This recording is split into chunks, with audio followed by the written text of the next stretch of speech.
Today we will start this 2013 Act of Sexual Harassment of Women at Workplace Prevention, Prohibition and Redressal Act 2013. So initially we will look at the structure of the Act.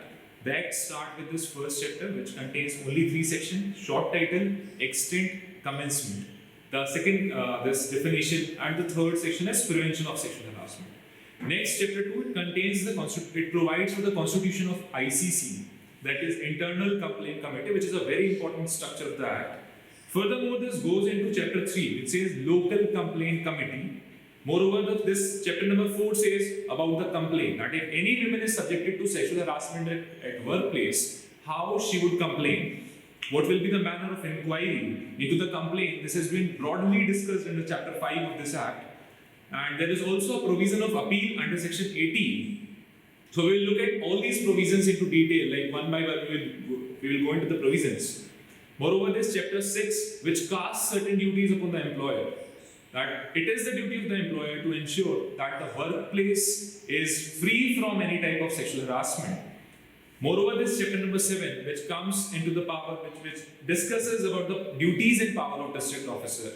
Moreover, this chapter number 8, which comes as miscellaneous, or where we say that there are a number of provisions like including the submission of annual reports. It's talk about submission of annual reports, it's talk about inspection by the state government. It also contains provision that this act shall be something in addition to already existing laws. Moreover, whether the offences committed under this act will be cognizable or not, we will look into all these provisions one by one. So initially we will go into the introduction. The introduction part says that the women's right to work in safe and secure environment. So this right has been recognized by many international conventions and treaties, where it says that the women, while they are working, while they go to workplace, they are not subjected to sexual harassment. The very important thing here is that this Act of 2013, this somewhere appears very exhaustive, and it contains all major provisions, including if you look at the structure of the Act, it also provides us that what interim measures can be taken by the ICC, the power of the ICC, and the ICC, this Internal Complaint Committee, has also been conferred with the power of civil code. So next we will look into that how this all sexual harassment starts in India, like this jurisprudence of sexual harassment starts in India. So this is a very interesting case back in 1997 in the Honorable Supreme Court of India. The name of the case is Vishaka versus State of Rajasthan, where there is a woman named Bhavri Devi. She was subjected to gang rape because she was actively working in the suppression of child marriage. And this NGO or these activists reached the Honorable Supreme Court saying that women's rights are required to be protected. Now the Honorable Supreme Court in 1997 has passed a number of guidelines based on this CEDAW, like Convention of Elimination of Discrimination, of all form of discrimination against women, which has been ratified by India in year 1993, and this convention is of year 1979 by the UNGA, UN General Assembly. So here the court actually adopts the international law into the municipal law, because there was no law at that point of time. So there was existing this void. To fill this void, the Honorable Supreme Court has given and passed a number of directions. And if you look at this Act, this 2013 Act, this Act is again based on those guidelines which were then issued by the Honorable Supreme Court. So here it says that this Act, the aim of this Act is to end all form of violence against women which are prevailing in the society. Now, if that's very important to discuss here, that if we look at the preamble of this Act, now we are also annexing, you can find the BEAR Act in the description of this video, where this actually provides, I'm reading it for your convenience, the BEAR Act is already provided, and the link will directly access it by clicking the link. It says, an act to provide protection against sexual harassment of women at workplace, and for prevention and redressal of complaint of sexual harassment, and for matters connected therewith or incidental therewith. So there are 3 dimensions that are coming into picture into here. The first one, it talks about the prohibition, prevention, that what are the duties, what steps shall be taken by the employer to prevent it. Now second thing, the law prohibits it at all. Like law says, no women, if you look at section 3, which is sort of a declaration in itself, which says that law shall prohibit this, any women, she shall not be subjected to any sexual harassment. And the third important thing is, even if some women has been subjected to sexual harassment, Now the Act contained detailed provision for the redressal. Now there is one more interesting thing about this Act, that if any witnesses, he gives any false testimony, evidence, documents, and if any complaint is vexatious, then the Act also provides the action may be taken against the complainant herself. The complainant means the woman who actually alleges that she has been subjected to the sexual harassment. Now this article, now I need to discuss this Act in pursuance of the fundamental rights and the directive principles of the state policy, that how actually state secures the right in pursuance of these constitutional values. This says Article 14, which provides the equality before law, that if any women is, if equality of status and opportunity, that too again has been given in the preamble of the Constitution. Here it says Article 14. Now it comes Article 15, which prohibits all types of discrimination against women, and in particular 15(3). 15 clause 3, which says nothing in this article shall prevent the state from making special provisions for child and women. Moreover, the India has ratified this convention, CEDAW, that means Convention on Elimination of All Form of Discrimination Against Women, which was backed and ratified on 25 June 1993 by Government of India. And as soon as this CEDAW comes into the picture, we need to look that Parliament has enacted this Act by virtue of Article 253 of the Indian Constitution. So therefore, if you look at the extent of this Act, which is already provided under subsection 2 of section 1, it says this Act shall extend to whole of India. So even before this reorganization of J&K Act 2019, that means abrogation short of Article 317, this Act was extended to whole of India. The reason was because it was enacted by the Parliament by virtue of Article 253 of Indian Constitution. Moreover, if we look at next, what it says, the preamble, again this preamble is very important, what I have already discussed. It says equality of status and opportunity. Moreover, equality of law of every person under the law. What it says that if a man is going to the workplace and is not being subjected to any if man is going to the workplace, women also has a similar rights to go to the workplace, and she must not be subjected to any discrimination there or any sort of harassment there. And this has been enacted in the pursuance of this CEDAW. Now I will be looking some of these international conventions or international rights where this workplace which is free from sexual harassment has been recognized as a right of women. So the first one it says that sexual harassment is a form of human rights violation.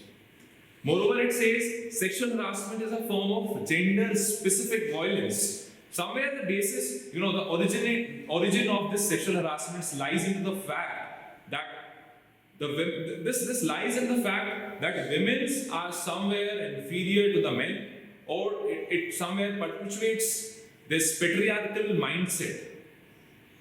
Moreover, I must talk that here it says equality, dignity, and worth of a human person must be emphasized. And women rights have been included like these. If you read this point 4, it says right to life, right to liberty and security of person, right to equal protection under the law, right to be highest standard attainable of physical and mental health, right to just and favorable conditions of work.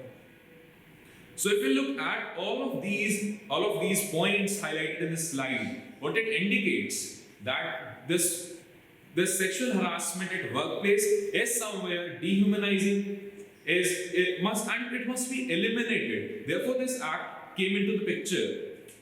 And if I look at the date, this has been notified by the central government on 9th of December 2013 in the Gazette. Therefore, this came into force on 9th of December 2013. Now, if I look at the next slide, it says the 2013 Act. So, we will read para by para, like section by section. We'll study this Act and what this Act talks about, what this Act is all about. So, here it goes.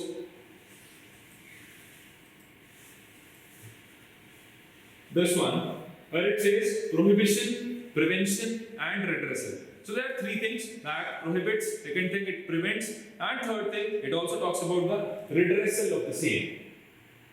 Now, this act is something in addition to what has already been existing. That means it says that this act is somewhat of a civil, like somewhere in the nature of a civil law.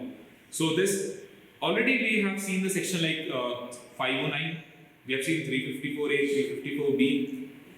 So this act is something in addition, like this act is somewhere civil, like is of civil nature, and we are adding something into it. That means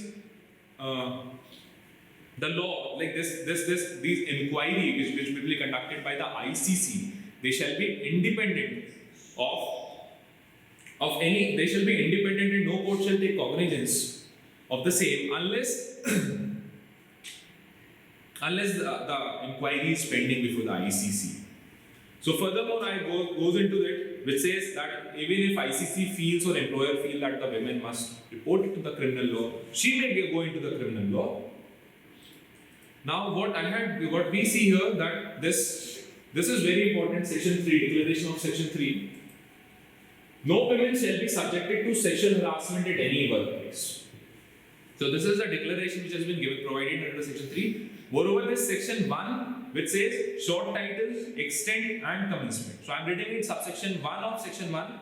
This act may be called the Sexual Harassment of Women at Workplace Prevention, Prohibition and Redressal Act 2013.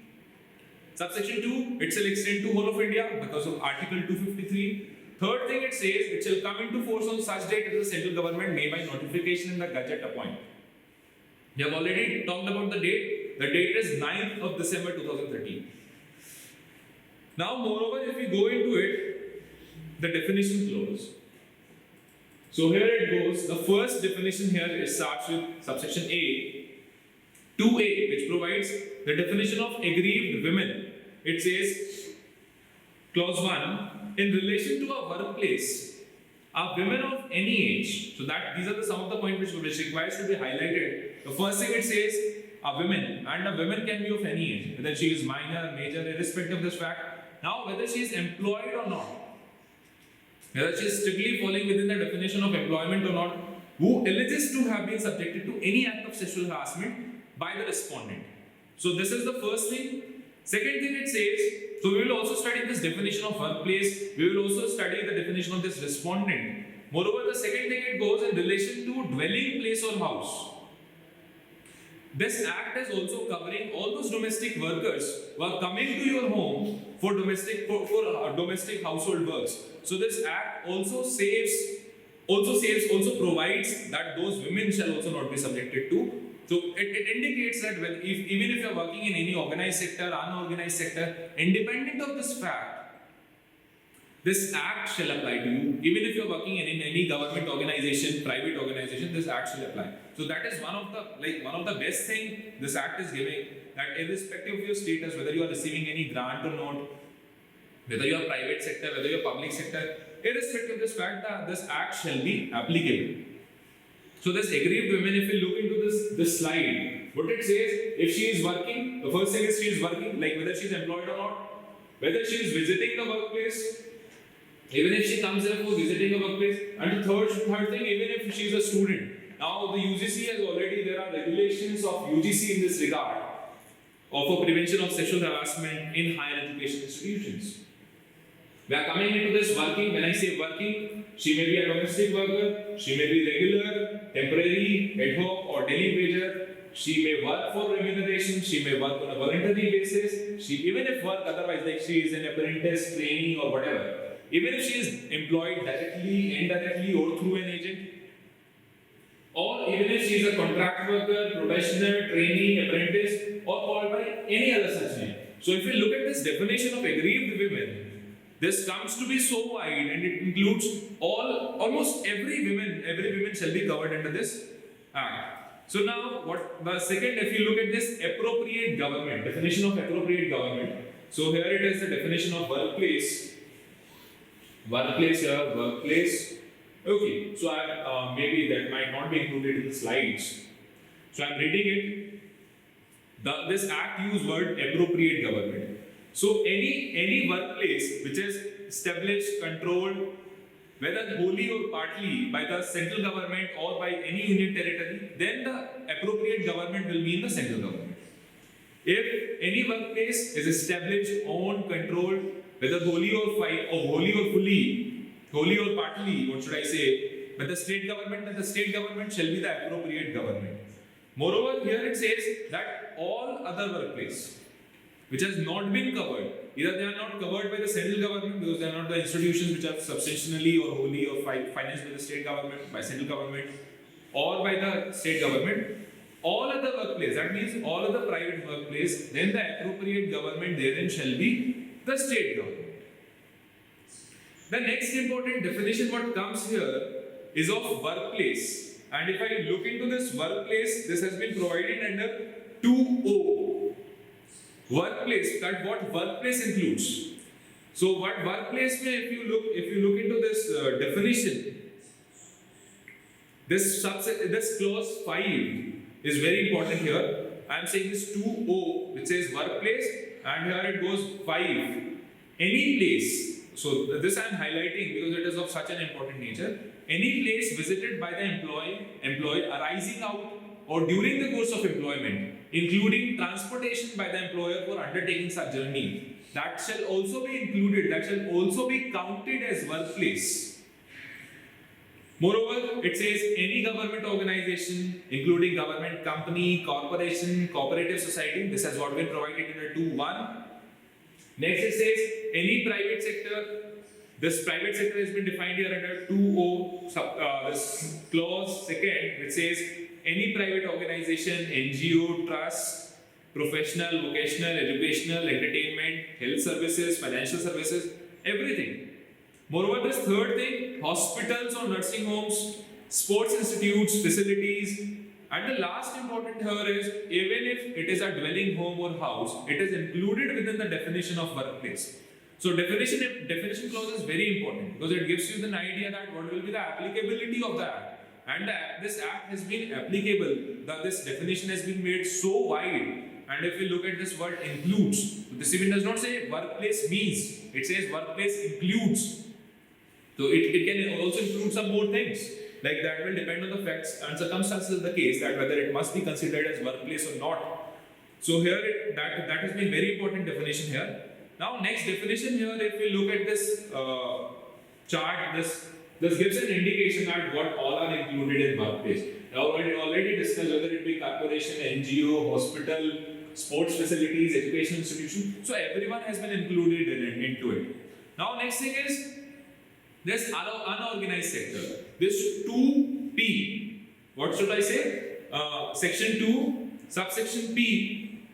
What it says, unorganized sector in relation to a workplace means an enterprise owned by individuals or self-employed workers and engaged in the production or sale of goods or providing services of any kind whatsoever, and where the enterprise employs workers, the number of such workers is less than 10.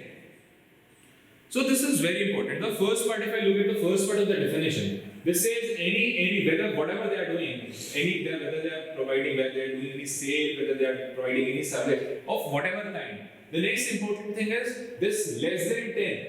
So this is one of the key points. So if it is above, if it is organized sector, if the number of workers are more than 10, then the constitution of ICC shall be compulsory. But where less than 10 is there, you may constitute the ICC, but it is not mandated under that. We look into the section 4, where it says constitution of ICC. Now there are few more definitions which I would like to lay a bit emphasis on. The definition has been provided under 2M, which says respondent. Now, who is respondent? Respondent means any person against whom aggrieved women has made a complaint under section 9. So this section 9 provides that who will make the complaint, how the complaint will be made. Now this next chapter provides that what will be the manner like in which the complaint shall be inquired, and we will look into the great length that how the inquiry shall be made. Moreover, this comes into a more definition, an important definition of district officer, which is provided under this 2D, which says any officer who has been notified under section 5.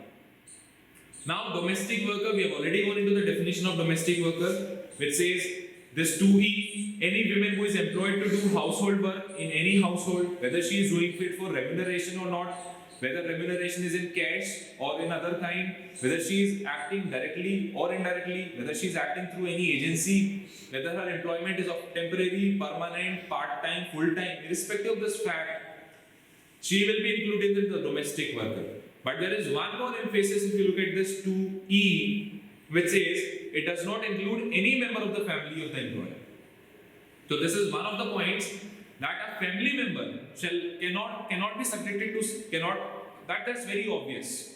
A family member who is doing a household work, though she may be subjected to sexual harassment there, then she may take recourse of Domestic Violence Act, she may take recourse under the IPC, under criminal law, but this act shall not be applicable to her. So this act shall only be applicable to any woman who is coming from outside to do any household work. So next important definition is that what actually this sexual harassment is. This has been defined under 2N.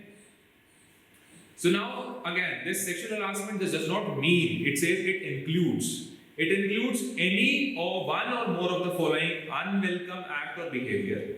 Now the first thing it says includes, that's something we need to emphasize upon. It says any one or more, that's not something you can underline.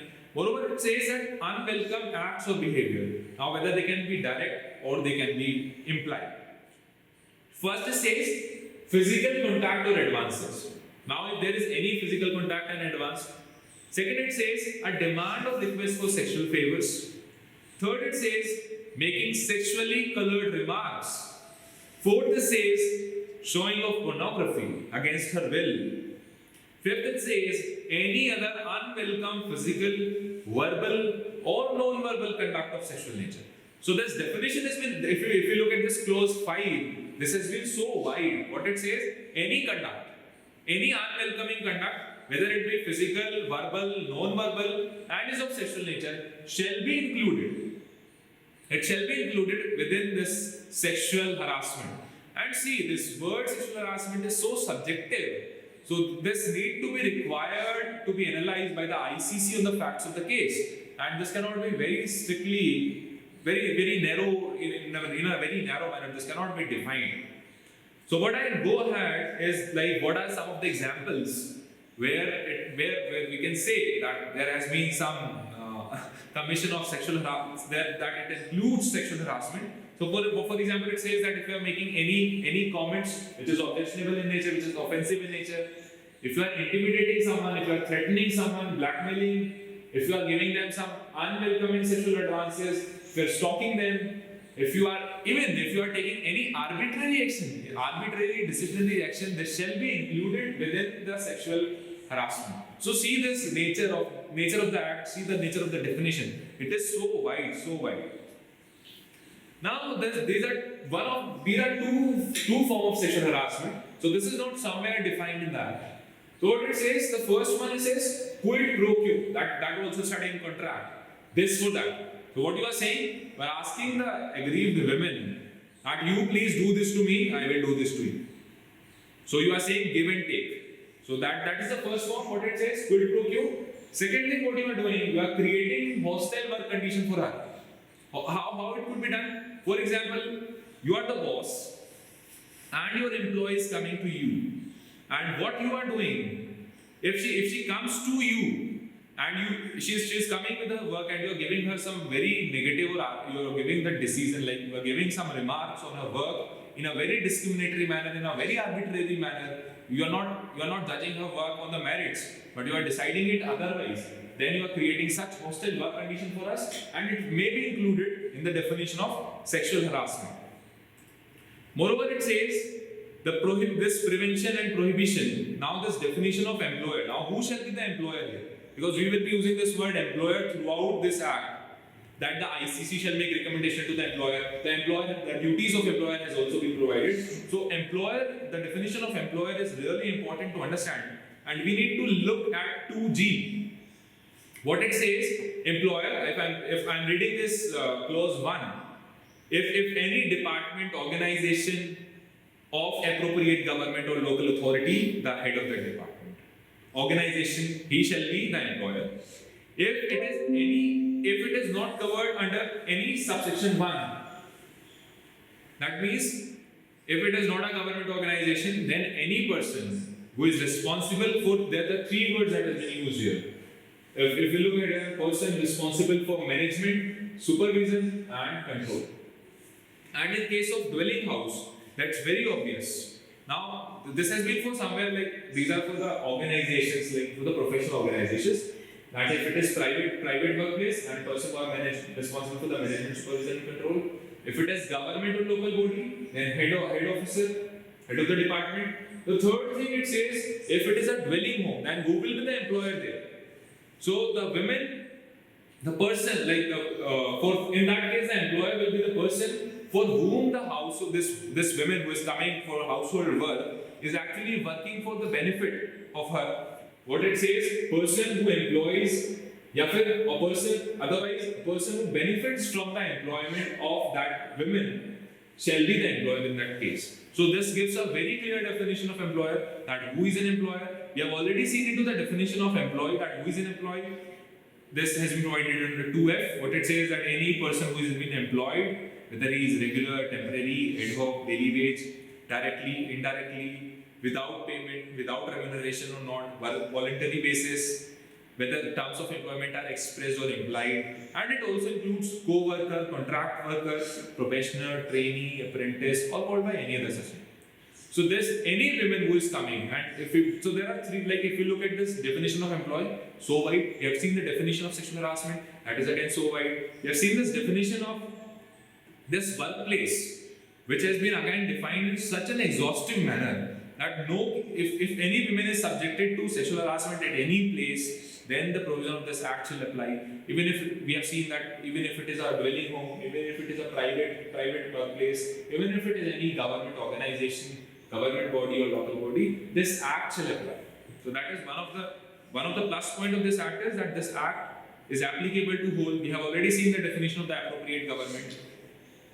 If it is central government or union territory, the central government shall be the appropriate government for the purposes of this act.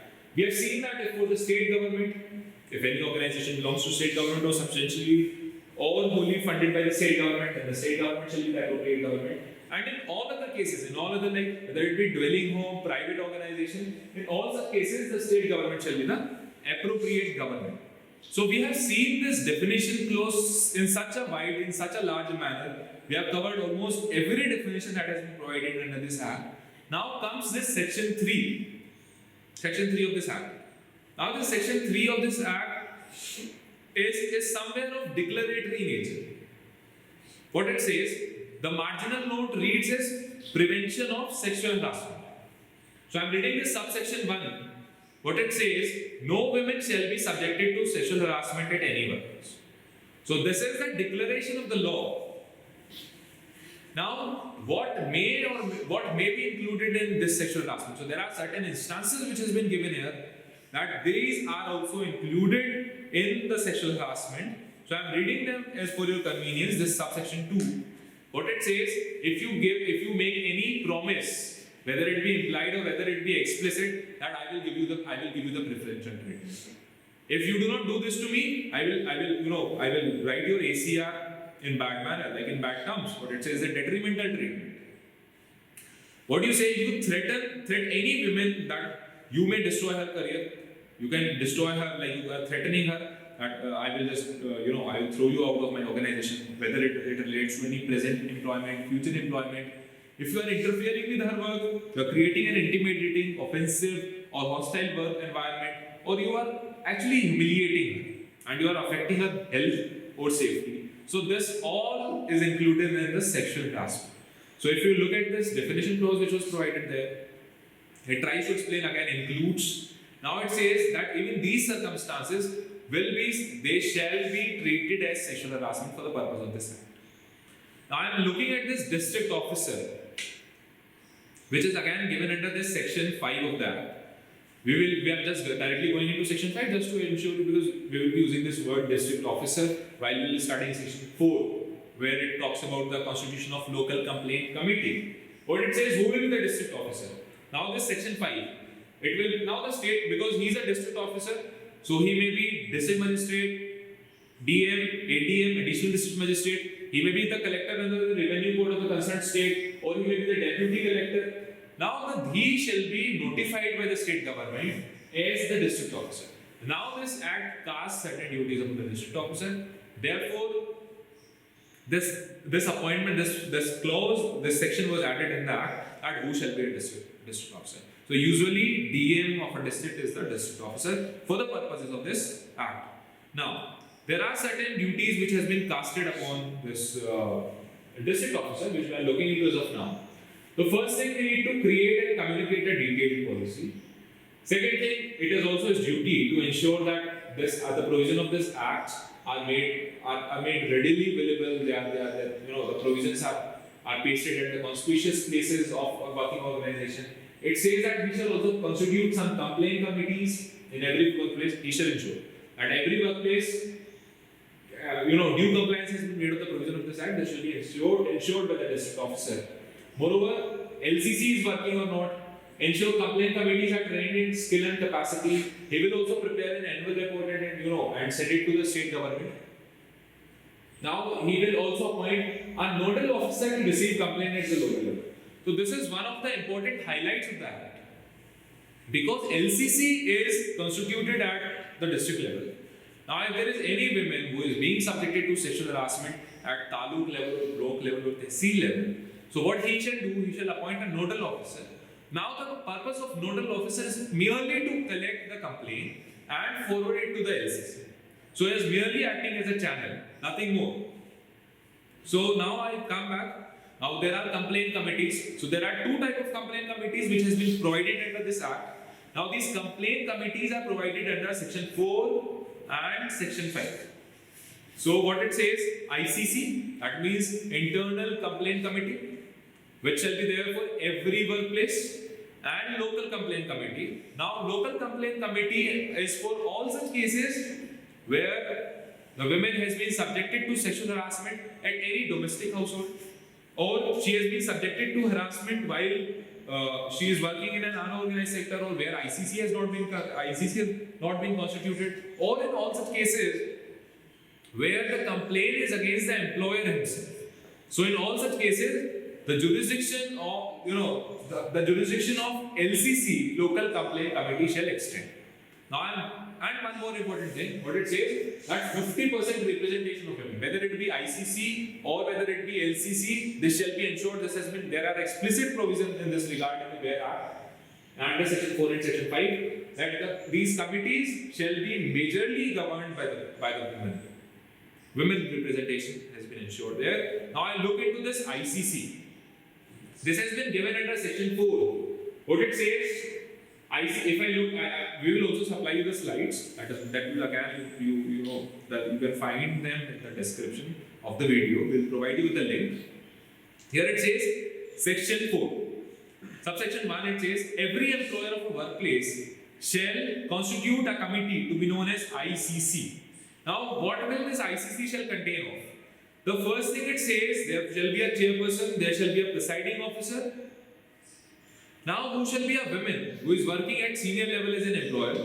Now, if there is no women employer who is working at senior position, then she may be nominated, then the chairperson may be nominated from any other office, unit, department, or workplace of the same employer. For example, if there is headquarters of Tata, or so not Tata, of any company at place X and place Y, and at place Y we are constituting an internal complaint committee at place Y, and there is no senior women available, then we can take the woman who is senior but working at place X, and we can nominate her as the chairperson for a workplace situated at place Y.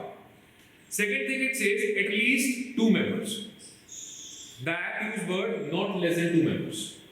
So now when it says not less than 2 members, now they shall be from amongst the employees committed to the cause of women, having legal knowledge, expertise in social work.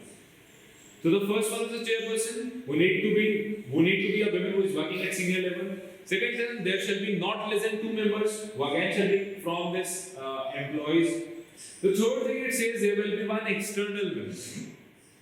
And this idea has been incorporated from the judgment of the Honorable Supreme Court from Vishaka versus State of Rajasthan, where the Supreme Court says, just to ensure that the process is fair, to ensure that yes, this committee is not merely an in-house committee, there has been a provision that a person, a member will be appointed from NGOs or such associations who are committed to the cause of women or a person familiar with the issue of sexual harassment.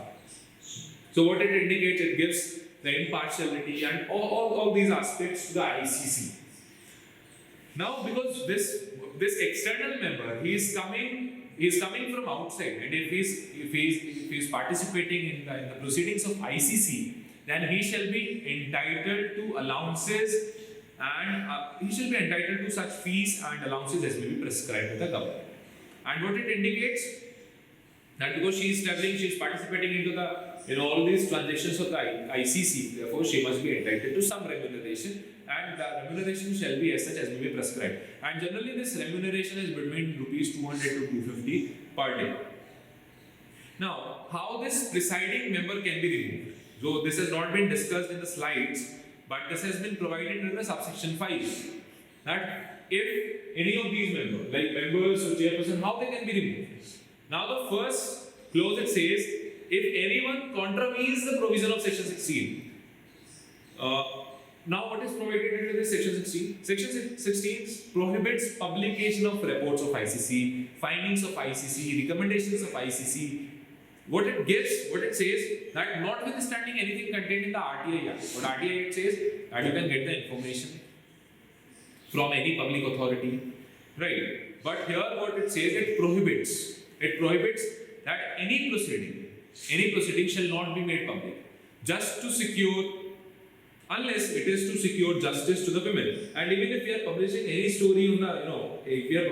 story on sexual harassment, then this story shall not contain the name, identity of witnesses, identity of the women, not women, the aggrieved women, the word must be used. So this says, if any member or presiding officer, if he contravenes the provision of section 16, he shall be removed. Now, second thing, he or she has been convicted for an offence or inquiry under any law for the time being in force. Now he has been convicted by any court of law, he may be removed, he or she may be removed. Third thing, he has been found guilty in any disciplinary proceeding or disciplinary proceeding is pending against him. But it says that if you are working in any organization and you have been found guilty in any disciplinary proceeding or a proceeding is pending against you, then you cannot be a member of ICC. Third thing, it says, has abused his position as to render his continuance in the office prejudicial to the public interest. What it indicates that if such circumstances arise that he must not be a member, then the presiding officer or member may be removed in the public interest, because public interest will prevail over the private interest. Now this was all about this ICC, and that has been provided under this section. Section 4 of the Act. What it says, like the first we have seen the subsection 1, we have seen the subsection 2, what will be the composition, we have discussed that.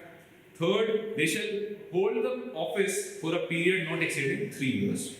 And fifth, what we have seen, that when these members of presiding officer, the chairperson will be removed. Now coming ahead, there is one interesting case here, MSG versus Ms. G. We cannot use the name of the complainant here because of the privacy. Versus ISG Nevosoft Technology Limited. This was a case of Honorable Madras High Court where it has ordered a compensation of rupees 1.86 crore because there was non-constitution of the ICC in that case. So what it indicates that this was a contempt petition actually, because the Supreme Court, by virtue of Article 142, what it says, power to do complete justice in all cases. The court has given these, so that was because there was no explicit law at that point of time, because this act came into force in 2013. So the court's guideline were occupying the field of the sexual harassment, and those guidelines, they were binding in nature by virtue of Article 142 of the Indian Constitution. And for the contravention, the court has ordered this 1.68 crore rupees as compensation. Now we're again going into this local complaint committee. And what this local complaint committee all means about? So the first thing it says, organization having less than 10 workers. that means unorganized sector, what we have seen in the definition clause. When the complaint is against the employer himself, we have seen the definition of the employer, that if it is a government organization, then head of the department. If it is a private organization, then the person who is looking into the affairs of the company. Third thing, if it is a dwelling home, then the person who has recruited the household, the woman who is coming for household purposes. Now see, and the third thing what it says for all domestic workers. So here we say three like these are the three cases that shall come under jurisdiction of LCC, that is Local Complaint Committee. First, less than 10 members, complaint is against the employer themselves, and third, from the domestic workers. Now I look into the composition of LCC. Now how this LCC shall be constituted, and this has been provided under this section 6. What it says? Constitution and jurisdiction of local committee. Earlier it was local complaint committee. We also use it local committee for the purpose of this act. You can also say it local complaint committee or local committee as the case may be. Now the power to appoint this committee has been vested in the district officer, and we have already seen that ADM, DM, collector, additional collector, they all are they may be notified as the district officer, and it is the duty of the district officer to constitute the committee. Now what this committee shall comprise of? We have also seen provision for this nodal officers, that for every block, taluk or tehsil, the district officer shall nominate, shall designate one nodal officer, and the function of nodal officer is merely to receive the complaint and forward the same to the local committee. That's all, nothing more. Within a period of 7 days, a complaint, because the aggrieved woman, she cannot directly reach the complaint committee, local complaint committee, she may submit her complaint before the nodal officer, and the nodal officer may forward her complaint. Now section 7 talks about this composition, tenure and other terms and conditions of local complaint committee. This is what has been explained here. Now the first thing is this chairperson. Now who will be the chairperson? Now she is again a person who is not from any governmental department. The chairperson is to be nominated from the eminent women working in the field of social work and committed to the cause of women. One member. Now she is an external member. The chairperson is an external member. Second thing it says, and we are going into the section 7. One member to be nominated from amongst the women working in block, taluk, tehsil, ward or municipality district. What it indicates, there will be one government employee who is working at the local level. She will be appointed as a member. Now she is already working in these organizations. She is working at these levels, so she is not an external member. Now third thing, there will be not less than 2 members. Sorry, here it is not less than 2 members, where it only says 2 members. The composition is fixed here. If you look at ICC, Internal Complaint Committee contained not less than 2 members, but here it says only 2 members. Now these 2 members they shall be nominated from NGO, association who are committed to the cause of women, and the condition is that at least one must be women and at least one must have a background of law or legal knowledge. And there is one more point here, that one must be at least SC, ST or OBC. So there are 3 conditions namely here. The first thing it says that they must have a legal. The first thing it says here, at least one must be women out of 2 members. Second thing, at least one must have a background of law or legal knowledge, and one must at least be from SC, ST or OBC. Now there will be one more ex officio member here. Now the concerned officer. Now generally in a district there are officers for social welfare or for child and women and child development. So that officer, that district level officer shall be ex officio member by virtue of his officer. He shall be a part of local complaint committee. So the composition reads as the first it will be chairperson, members. Now 2 members, again these are the external members. Now ex officio member, he is acting as it because virtue of his office. Now if I talk about the removal of these ICC members, they are same as that of ICC.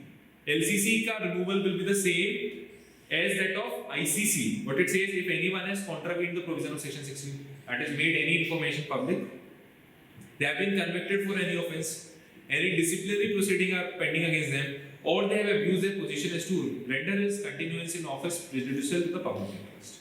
Now he or she may be removed, and they may be removed by the district officer. Now, this external member, what we are talking about here, these two members. Now, the government in the rules has framed the rules. The central government has framed the rules under this act, and it says that they must have at least 5 years of experience as social worker and women empowerment. Moreover, they must have the familiarity with some basic laws like labor, service, children, so that to give it a more fair for the purpose of fair inquiry into the case. Now, we come here into this chapter 4 of the Act, which starts from section 9. And this is a very important flow chart that we will look into, that who can complain, how the complaint shall be raised, and what if the complainant has died, who can raise complaint on their behalf. So, these are the things, and within what will be the limitation, within how many period of time, within how much period of time, the concerned women is required to file a complaint. Now, section 9 says, any woman, she must give the complaint to the writing, whether it be ICC or local complaint committee, and the period of limitation is 90 days.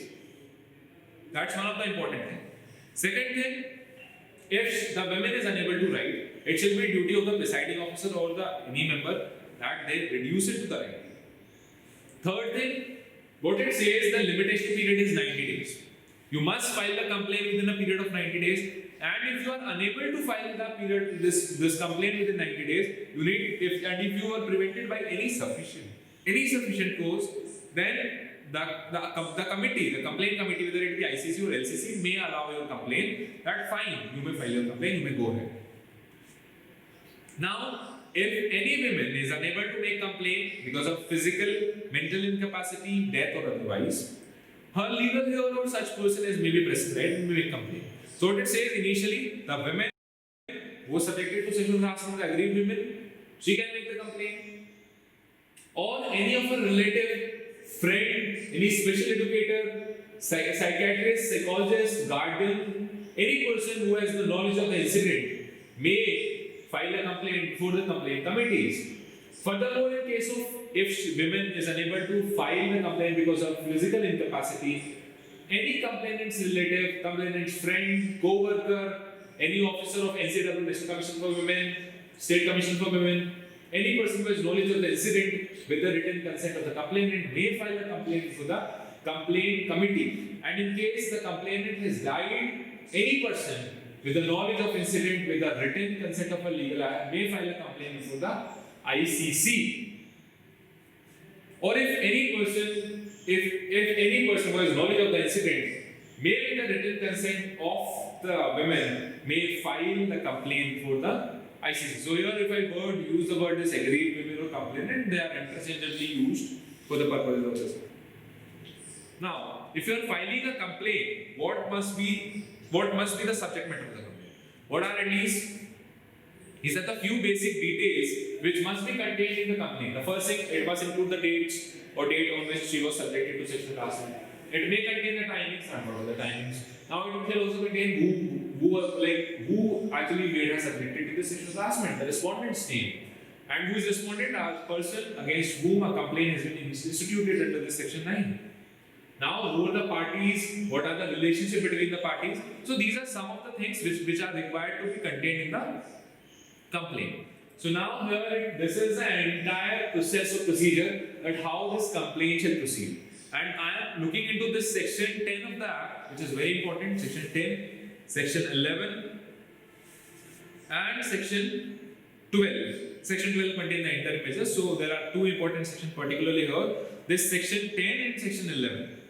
Now section 10 says conciliation. Now a complaint was placed before the complaint committee, whether it be ICC or LCC. Now ICC or LCC may, after consultation with the complainant or the aggrieved women, may go ahead with the conciliation. Conciliation means it is a form of ADR, alternative dispute resolution. Now the ICC here is acting as a conciliator. Now they ask both parties to sit down and they may ask them to settle their dispute. Now, but this act is making certain limitations on this, that there shall be no monetary conciliation, no monetary settlement shall be done. Conciliation may be there, you may settle the dispute, but That what I said. This act is somewhere civil in nature, right? This is something in addition to the existing laws because it provides you that in case the complainant or the aggrieved woman is satisfied that the matter must be conciled, so she may concile. And the terms of settlement shall be prepared, and terms of settlement shall be recorded by the internal complaint committee and the local committee, and they shall be forwarded to the employer or district officer to take the action as has been decided under this guidance of ICC or LCC. That is internal complaint committee or local complaint committee. Now, if matter has been settled, there is no further requirement of making inquiry into the case, and because these recommendations has been sent to the employer shall make due compliance. Now, if compliance is not made on these terms of settlement, the complaint shall revive. If you did not make the compliance of the terms of settlement, the complaint shall revive, and it will be open for ICC or LCC to inquire into the case. So that is one very important thing. Here it goes. Now this section 11. Section 11 says, internal complaint committee shall inquire into the complaint in accordance with the service rules. Now, if no service rule exists, then in accordance with the manner prescribed. Now, what will be the manner prescribed? The manner prescribed will be as such as may be notified by the settled government or by the appropriate government. Now, if there is any prima facie case, if complaint committee is of a view that this case is not of civil nature, this is somewhere containing elements of criminality, then they shall without any further delay forward the case to the concerned police station within a period of 7 days for registration of FIR against the complainant. Sorry, against the accused person, against the respondent, not the complainant, against the respondent. So see, if they find it, if their opinion that this can be settled down, so they will try to make up the settlement procedure and conciliation. They shall try to concile the matter under section 10. If their opinion no, this must be inquired, they shall inquire into it. Now because they are making an inquiry, they must follow the principles of natural justice. Let the other party be also heard. Now if their opinion no, here it requires stringent actions under penal law. They shall forward the case to the police station for registration of FIR. Now, what it says, notwithstanding this subsection 2 is somewhere important. What it says, notwithstanding anything contained in 509 of IPC, the court may, when respondent is convicted of an offence, now if he is convicted under 509, he may order such sum as it may consider appropriate to aggrieved women having regard to the provision of section 15. What it says, regardless what has been written in IPC, the court has been empowered because somewhere there is an overlap of civil and criminal remedies here. So for criminal he got punished under 509, and for civil he is also required, the respondent is also required to compensate the aggrieved women, the complainant. Now, if we look at this subsection 3, this ICC while it is making an inquiry. Now if it requires any document, if it requires attendance of any person, how it will ensure that? So that's a very interesting clause here. It has been vested with the power of civil code, and namely in 2 matters. First it says it shall summon and enforce the attendance of any person at examining him or her. Because it is making an inquiry, to make a fair inquiry, it may ensure the attendance of any person. And a duty has been cast upon the employer. If we read the duties under this act of the employer, it is the duty of the employer to ensure that the attendance of the person is secured, attendance of the respondent is secured. Second thing it says, requiring the discovery and production of documents. So it can ask the employer to give them any document they wish to see. So just to ensure the free and fair investigation, this ICC or LCC as the case may be, they have been conferred with the power of civil court. So here I need to look into that this is the entire chart that how this complaint shall go into. So this is a very detailed structure that how the complaint will be going into, what shall happen. So I am looking into this. So this is the entire chart. Here it goes. That what will be the complaint proceeding. So stage 1 it says the complaint shall be received. Now as soon as any complaint is filed, the receipt shall be given to the aggrieved women, to the complainant. Now step 2 shall be to explore options for formal and informal resolution. That what we talked about section 10, that is conciliation. Now step 4 is formal mechanism. What it says, if the matter is not consigned, the same shall be forwarded to the police station if ICC is of or LCC is of a view that yes, it is a prima facie case for institution of FIR. They shall send it to the concerned police station within a period of 7 days. But if they are of otherwise opinion, they shall do? They shall follow. They shall inquire into the matter. That's what it says, formal mechanism, and they shall forward a copy of the complaint to the respondent. Now the respondent shall supply his response. Stage 2, what it says, planning carefully, prepare the file. The file will be prepared, it will be duly considered. Stage 3 is interview. Now the attendance of the respondent is secured before the ICC or LCC as the case may be.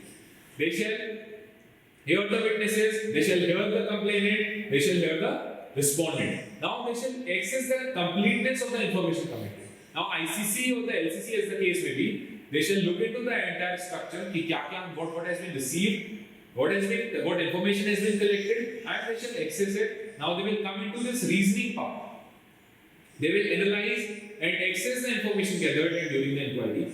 Next, they will create a timeline to help establish the sequence of events and what happened when. Moreover, in step 12, they shall compare similarities and differences within each of the statements made by the interviewees. That what was the similarity? Just to find out the truth. That what actually truth is. Now stage 5 is that they shall make a finding that whether sexual harassment, whether it falls within the definition of sexual harassment under this act or not, whether the said act was committed or not. Step 14 is they shall make recommendations. Now if the charges stand proved that yes, that this was a case of sexual harassment, they shall make recommendations to the employer that this action may be taken against the respondent. If charges does not stand proved, they should say that there is no requirement for any action taken. Now, sixth thing is they shall write a report write the report within a period of 10 days after completion of inquiry and send the written report to the employer or the district officer for compliance. Now, there is one more important point here. What it says, balance of probability. What this is a basic principle that this ICC should be governed by this balance of probability. It says a court is satisfied an event occurred if the court considers that here it will not be the court, it is the ICC because it is acting as a civil court. So that's why we are using this word court here. A court is satisfied an event occurred if the court considers that on evidence the occurrence of the event was more likely than not. So what it says that if the case is such that the likelihood of happening of event was more than non happening of the event, then the court shall say that fine, this event must have happened. So this is what we say, that when we are connecting the timelines, when we are looking at the statements, then the ICC shall come to the conclusion as to whether any action is required or not. So here it goes. There will be two cases. Now whether there will be no action required or an action which may include abounding termination. We will look into that. What are the power, what they can prescribe, what they can recommend to the employer. Let's see these actions can be taken. Now this section 12, it empowers the ICC or LCC to make certain recommendations, and these recommendations are of interim nature. Now what it says, they can ask the employer that okay, you transfer the aggrieved women or respondent to any other workplace. That's the first thing. Give her transfer. Her transfer or give him, like the respondent as well. They may make recommendation. So these are the interim measures. They may grant leave to the aggrieved women up to a period of 3 months, 90 days. They can give a leave to the aggrieved women. Now these leaves shall be in addition to leave she would have been otherwise entitled. So it's like if she was entitled to 90 days leave already, like 40 days leave in a year, in an annual year, in a calendar year. Now the ICC may give her more 90 days leave in addition to those 40 days leave. Third thing it says, grant such other relief as may be prescribed. Now what important thing it says, if ICC or LCC made any recommendation, now it is the duty of the employer to act upon such recommendation, whether they are interim or final. And employer shall send an implementation report in this regard that so and so these were the recommendations which were made by ICC or LCC, and they have been compiled with. Now section 13. Now this says on completion of inquiry, and the time period given under this act is 90 days. Now where this has been provided? This has been provided under this section 11, subsection 3, clause 4. What it says, inquiry shall be completed within a period of 90 days. So that's a good point. It gives the time bound manner that in what time period this complaint shall be, this inquiry shall be made by the ICC or LCC as the case may be. Now they shall submit a report 90 days, within a period of 90 days, they shall complete their inquiry. Now within a period of 10 days, after completion of inquiry, they shall make recommendations and send those recommendations to the district officer or employer as the case may be. Now this slide is very important. Now where they feel any action is required, they shall recommend the action. Now where they feel that charge does not stand proved, the allegation which were leveled against the respondent were not proved, now they may say that no action is required. Now what it can recommend? So that's very important. This has been provided under subsection 3 of section 13. To take action for sexual harassment as misconduct in accordance with provision of service rules. See, if you visit the website of DOT, right, Department of Personnel and Training, Government of India, what it says that sexual harassment has been in all departments, in all governmental departments. This act of sexual harassment has been included within the definition of misconduct. Therefore, this ICC or LCC can do, they can take action for sexual harassment as misconduct in accordance with provision of service rules. Second thing, it says to deduct salary or wages of respondent as it may appropriate to be paid to aggrieved women or her legal heirs as it may determine in accordance with provision of section 15. Because it is a civil remedy, so what ICC or LCC can recommend, they can say that yes, this act was conducted, now the aggrieved women is required to be compensated. Now for that compensation may be recovered from the salary or wages of the respondent. Furthermore, it says the employer or district officer shall act upon the recommendation within 60 days of its receipt by him. That's again a very important provision, that if ICC recommendation has been made, its compliance shall be ensured within a period of 60 days. Furthermore, I am looking into what recommendations may be made. It says apology may be there, a warning may be there, censure may be there, withholding promotion, pay, raise, increment, termination, counseling, community service. Now, this was the first part. That what they can recommend. Second part is for the monetary part. This compensation part. What it says, what this act was saying in the section 15: mental trauma, pain, suffering, emotional distress, medical expense, career opportunity, income and financial status of the respondent. Based on these factors, a compensation shall be paid to the aggrieved women. Now this act also contains very important thing under section 14. Now this section 14, which says punishment for false or malicious complaints and false evidence. Now if any false complaint, any malicious complaint is instituted by any women against the respondent, against employer or any employee of any workplace, then this also punishes. What it says, so there are three words. Now ICC or LCC arrives at a conclusion that allegation against respondent is malicious. Aggrieved women makes the complaint knowing it to be false, or aggrieved person or any other person making complaint has produced any forged or misleading document. It may recommend to the employer or district officer to take action against women under subsection 1 or subsection 2 of section 9. What it says कि अभी तक जो आपने action लिया था, what action was being taken against the respondent. Now the same action may be taken against the aggrieved women, against the women, not aggrieved women, against the women who lodges any false or malicious complaint. Now what it says, mere inability to substantiate a complaint or provide adequate proof need not to attract action against women. What it says, first it is needed because there was no sufficient evidences were found, or her complaint cannot be substantiated. This is no good ground to impose penalty against the women who complains. what it says, only action shall be taken in such case where the complaint was false or it was instituted with malicious intent. So that has to be established after inquiry. Now, if any witness during inquiry has given false evidence, so now he shall be also punishable. Now, what will be the punishment for that case? As per the service rules of the said witness, or where no such service rule exists, as may be prescribed by the state, as may be prescribed by the central or state government. Now, we have already seen this determination of compensation.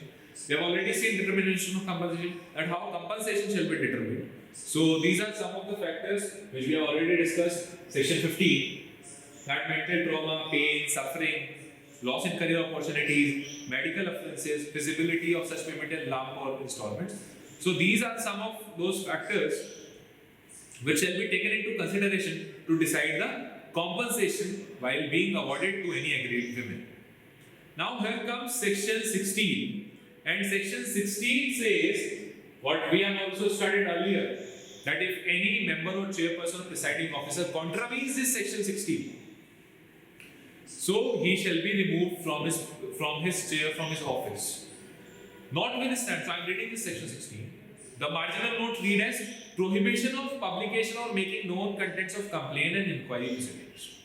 Notwithstanding anything contained in RTI Act, contents of complaint, that means any complaint which was instituted under section 9, identity, address of aggrieved women, respondent, witness, any information relating to conciliation and any inquiry proceedings shall not be published, communicated or made known to public, press or media in any way, just to secure the identity of the aggrieved women, that these proceedings, just to protect the privacy rights of the women, this section has been provided.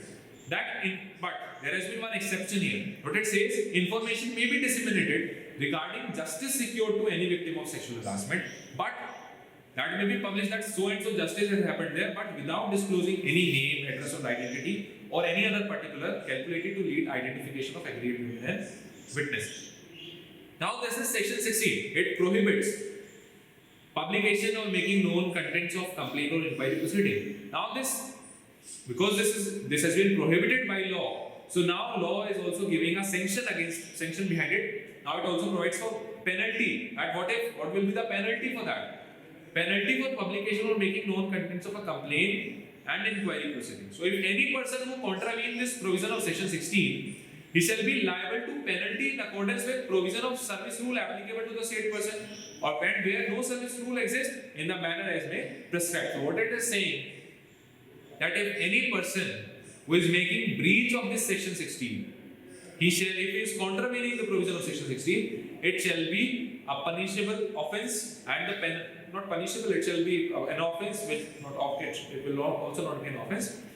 It shall be dealt with a penalty. And what will be the penalty? As provided by the service rules or in the manner prescribed. Now this is all about section 17. Now we come to section 18, where it goes to section 18, that means appeal.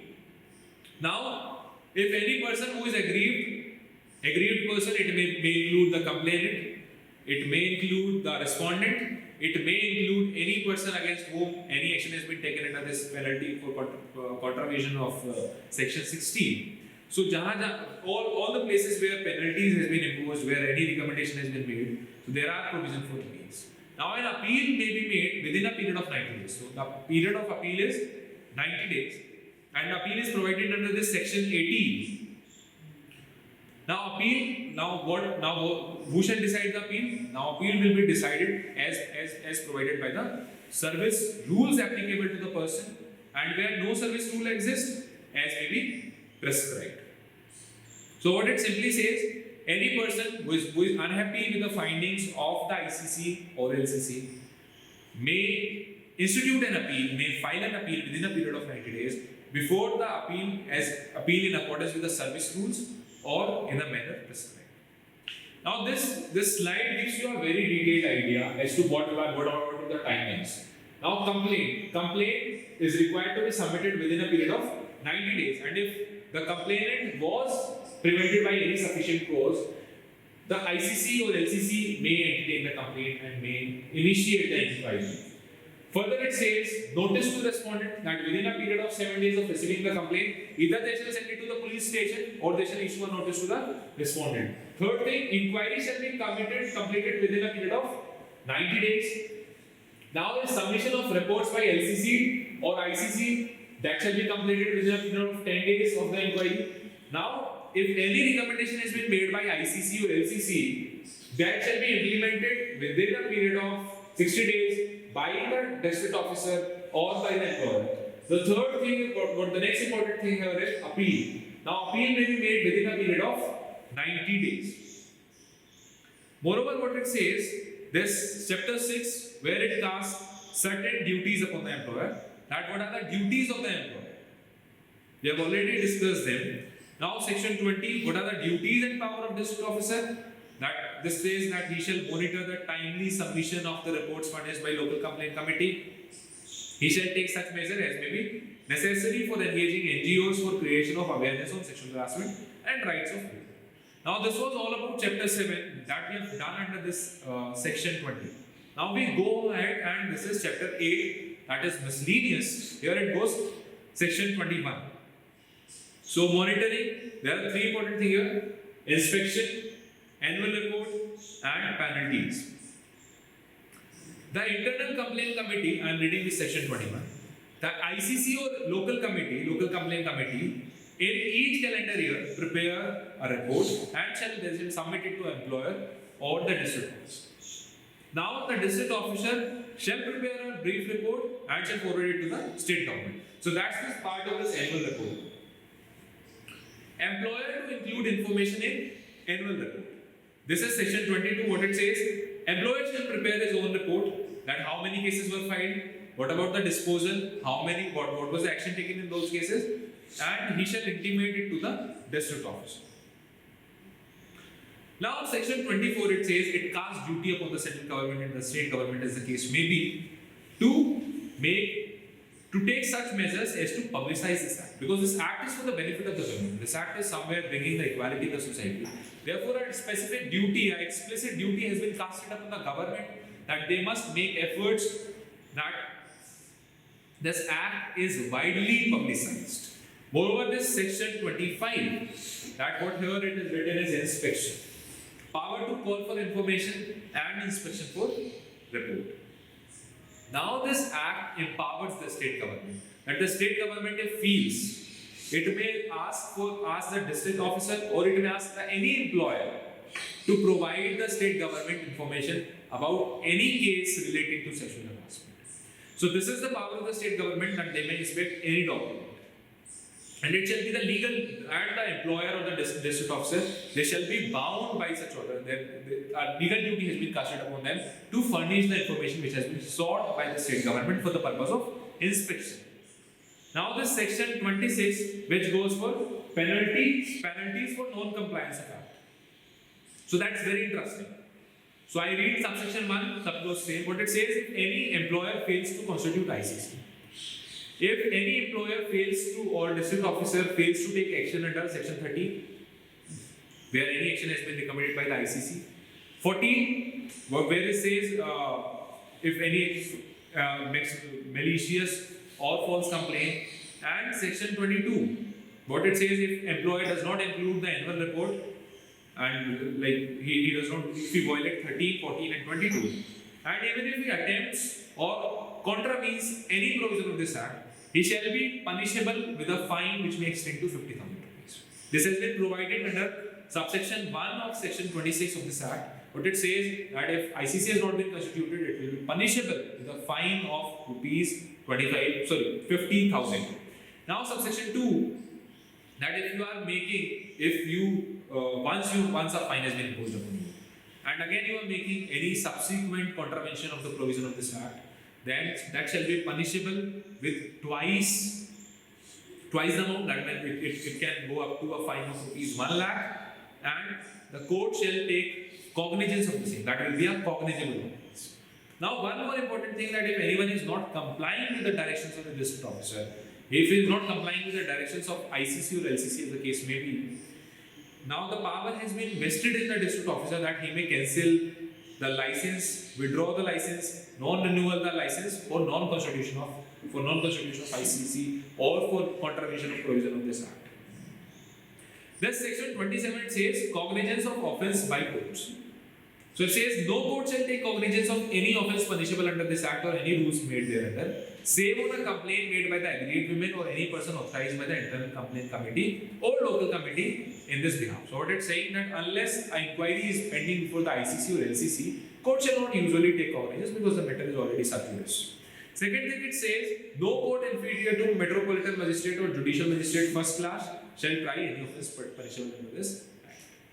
And the last important thing is subsection 3 of section 27, what it says, every offence under this Act shall be non-cognizable. Moreover, this section 28 again says Act not in derogation of any other law. That means the provision of this Act shall be something in addition, and they shall not affect any criminal law or any law for the time being in force. 29 it says power of appropriate government to make rules. जहाँ पे the word prescribed has been used, there this rule 29 shall be applicable. Now this 30 that says power to remove difficulties. What it says that central government may by publication in the Gazette make such provision not inconsistent with the provision of this Act to for the purpose of removing difficulty. But the only limitation here is that such order shall not be made after expiry of a period of 2 years from the commencement of this Act. And because it is an executive order which has been, this executive is making changes in the law, so therefore they need to put forward it before the House of Parliament because this is a central. Moreover, if I conclude, this read as that a safe workplace is every woman's right. So therefore, we have studied this entire Act, this entire structure of that how this Act goes, what will be the manner of inquiry, what about the composition of ICC, in what manner complaint shall be made, what actions can be taken, and the important part is this miscellaneous part. There are certain duties which has been casted upon the district officer, there are certain duties which has been casted upon the employers, and this miscellaneous part has become more important where it says that the offence shall be non-cognizable. Certain, what about the inspection? The state government may call for inspection. What about the penalties for the non-compliance with the provision of this Act? And with this, I conclude this. Thank you so much. This was Puneet from Legal Aid Center, University of Lucknow. Thank you so much.